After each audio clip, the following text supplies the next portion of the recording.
আসসালামু আলাইকুম everyone, Tania lifestyle blog পেজে আপনাদেরকে অনেক অনেক শুভেচ্ছা ও স্বাগতম। আজকে হাঁস সেলাই করে দেখাতে আসলাম। প্রথম লাইনে আমি ঘর করে নিয়েছি পরপর 4টা। দ্বিতীয় নাম্বার লাইনে বামে ও ডানে একটা একটা করে ঘর বাড়াবো এবং মাঝখানের ঘরগুলো বসিয়ে মোট ঘর নিয়ে নেব দ্বিতীয় নাম্বার লাইনে 6টা। এরপর 3 নাম্বার লাইন, বাম দিক থেকে 3 নাম্বার লাইনের বাম দিক থেকে একটা ঘর গ্যাপ দিব, গ্যাপ দিয়ে একটা ঘর নিব, আবার একটা ঘর গ্যাপ দিয়ে পরপর 3টা ঘর নিব। মোট গ্যাপ ঘর সহ ঘর হলো 5টা। এরপর 4 নাম্বার লাইনে বাম দিকে লেবেল সমান রেখে পরপর ঘর করব 5টা, ডান দিকের লেবেলও সমান থাকবে। এরপর 5 নাম্বার লাইন, বামে ও ডানে একটা একটা করে ঘর গ্যাপ দিয়ে মোট ঘর নিব 3টা।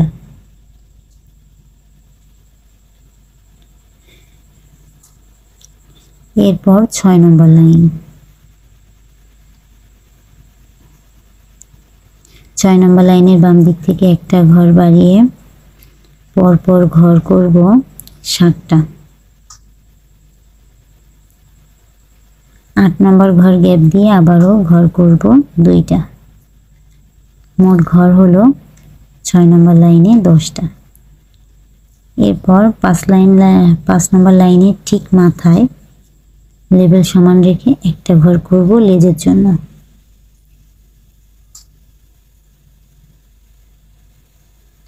এরপর 7 নম্বর লাইন, 7 নম্বর লাইনের বাম দিক থেকে একটা ঘর বাড়বে এবং ডান দিকে লেবেল সমান থাকবে। মোট ঘর হবে 11টা।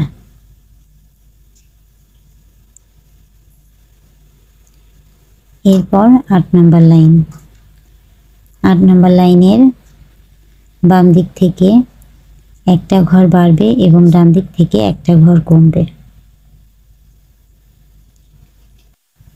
আমি আবারও বলছি, 8 নম্বর লাইনের বাম দিক থেকে একটা ঘর বাড়বে এবং ডান দিক থেকে একটা ঘর কমবে এবং বাম দিক থেকে 9 নম্বর ঘরটা গ্যাপ যাবে।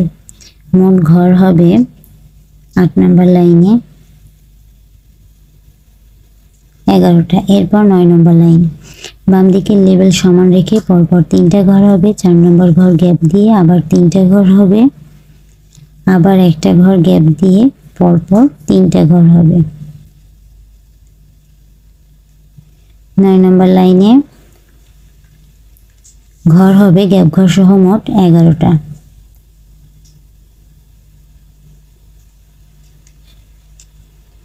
এরপর 10 নম্বর লাইন, 10 নম্বর লাইনের বাম দিক থেকে একটা ঘর গ্যাপ দিয়ে পরপর 3টা ঘর হবে, 3টা ঘর গ্যাপ দিয়ে আবার 3টা ঘর হবে। গ্যাপ ঘর সহ মোট ঘর হলো 9টা। এরপর 11 নম্বর লাইন, বামে ও ডানে একটা একটা করে ঘর গ্যাপ দিয়ে মোট ঘর হবে 11 নম্বর লাইনে 7টা। এরপর 12 নম্বর লাইন, 12 নম্বর লাইনেরও বামে ও ডানে একটা একটা করে ঘর গ্যাপ দিয়ে মোট ঘর হবে 5টা। এরপর পেস্ট কালারের সুতো নিয়ে ভেতরের অংশের গ্যাপ ঘরগুলো পূরণ করে দিব। এরপর 5 নম্বর ঘরে চলে যাব। 5 নম্বর ঘরের বামে গিয়ে 3টা ঘর বাড়িয়ে নিব। তারপর 4 নম্বর ঘরে চলে যাব গোলাপি সুতোর পাশে, সেখান থেকে আবারও 3টা ঘর নিব। এরপর 3 নম্বর ঘরে চলে যাব। 3 নম্বর ঘরে গিয়ে গোলাপি সুতোর পাশ থেকে একটা ঘর বাড়িয়ে নিব এবং চোখের অংশে একটা ঘর পূরণ করে নিব। আশা করি ভিডিওটি ভালো লাগছে। ভালো লাগলে অবশ্যই লাইক কমেন্ট শেয়ার করবেন এবং অবশ্যই আমার পেজটি ফলো করে দিবেন। আজকে এই পর্যন্তই। সবাই ভালো থাকবেন এবং আমার পেজের সাথেই থাকবেন। ধন্যবাদ।